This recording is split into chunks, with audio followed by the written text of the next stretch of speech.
Hey everyone, Scott here to discuss Pirates of the Caribbean on Stranger Tides, starring Johnny Depp, Penelope Cruz, Ian McShane, Kevin McNally, and Jeffrey Rush, and directed by not Gore Verbinski but Rob Marshall.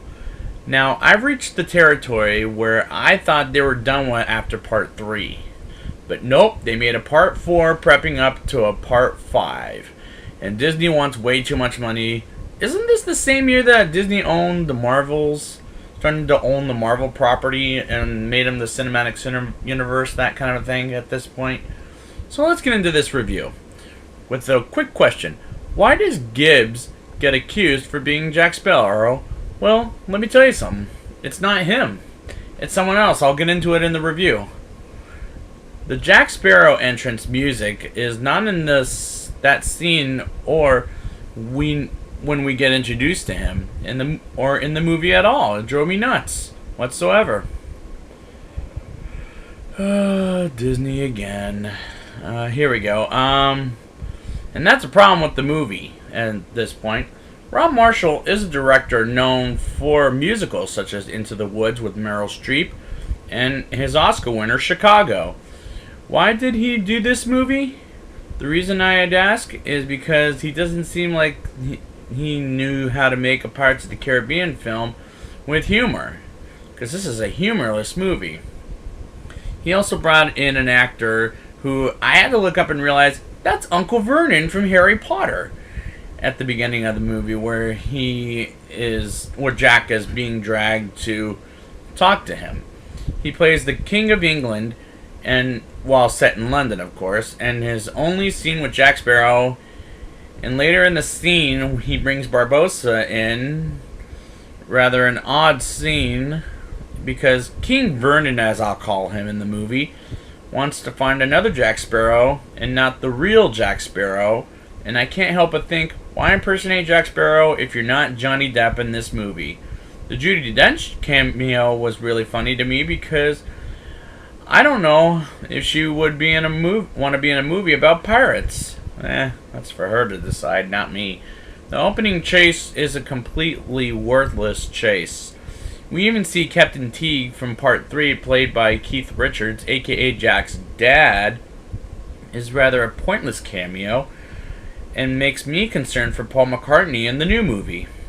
The fight scene with Jack and his impersonator, who turns out to be, and here comes the part where I have to reveal this, Penelope Cruz, who I think is married to Javier Bardem, an actor in next week's movie as the main villain, is rather distracting to me that she and Jack are having this fight, and it's just a bizarre scene because I can't tell who's the real Jack Sparrow and who's the fraud.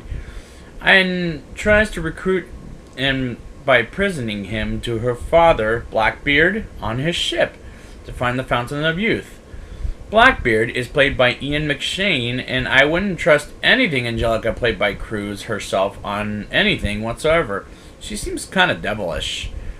I don't even like any of the characters, including Jack, Gibbs, and Barbossa. The 3 original people who've been in here from the last 3 movies. I don't think Rob Marshall was the right choice to direct this movie, because he's only known to make musicals. I do like Blackbeard's ship, and I'm kind of glad Barbossa takes it away from him at the end of the movie. They tried to find the Fountain of Youth, which is isn't that a real place in real life, I thought? I put something in the comments below if you do know that one. Because really, what do pirates love in this movie about the Fountain of Youth? There's a couple of good 3D moments in the film, but honestly, it was never filmed in 3D. The priest, played by Sam Claflin, who's most well known for playing Finnick in the Hunger Games franchise. And like I said, I don't like any of the characters in the movie. He's the dumbest character in the movie because at one point he falls in love with a mermaid named Serena. I'm just gonna say it up front, guys. This is a boring movie. This is such a boring film. Like I was just completely bored. There were no characters to connect with whatsoever. Even Jack Sparrow can't even make the film better. The scene where we first see a mermaid and it talks, sings, and attacks with the other mermaids, don't they look like vampires when they attack? I thought so. I was also thinking, do mermaids attack people in the sea? I always thought they were friendly. is why I had to ask. That moment was very confusing to me, but the actress who plays Serena, the mermaid, I recently saw this actress in another movie called King Arthur that just came out like a couple weeks ago.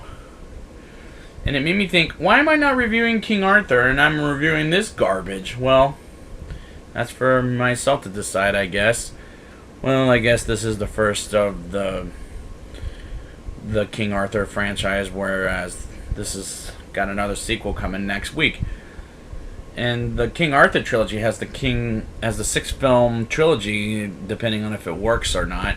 Jack jumping off the cliff into the water before Blackbeard shoots Angelica, his own daughter, by the way. 2 problems. 1, if someone told you to jump off a cliff, would you? And 2, is Blackbeard that stupid of a villain in this movie? Well, let me think. Yes. The ship where Jack and Barbossa almost fight, and Jack almost takes one piece of treasure. My question is Jack Sparrow so stupid enough to do what he thinks is necessary, like stealing treasure?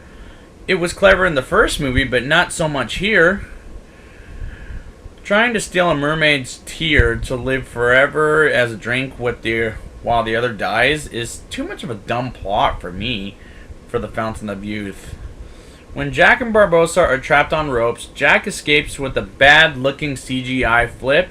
It just looked too obvious that it's CGI at a point where it looked fake. The final fight between Blackbeard and as it ends, Blackbeard and Angelica, one of them drinks up the mermaid's tear and lives, and one of them just dies. Who's the one that lived and died? Angelica lives, Blackbeard dies. It was a little bit odd for a way to finish off Blackbeard, especially after Barbossa stabs Blackbeard. What am I to complain? When Jack drops off Angelica at the Lonely Island from the first movie, and Jack gets the ship in a bottle that has the Black Pearl, first of all, Jack knew Angelica was troubled to begin with. And second, how's the Black Pearl going to be in next week's movie? It's another head-scratching moment. I'll let you know next week. Before I get into the rating, the after-credits scene made me ask, is there another Pirates of the Caribbean movie that is coming up after Dead Men Tell No Tales? And is Angelica coming back with that little Jack doll that she wanted to kill Jack with? It's rather too risky for the next movie to not have Angelica in it, based on what I saw in the trailers. Now, time for the rating. I'd give this movie a 4.3 out of 10. This is a boring film, and watching it was really a tough thing for me to do. I'm concerned for the next movie, because if it turns out as bad or worse than this movie, then these last 2 movies won't be worth watching and won't be worth putting in the Pirates of the Caribbean franchise. I'll be nervous going into the theater for Dead Men Tell No Tales, and for that one, I'll be back next week for. And until next time, drink up me hot teas, yo ho!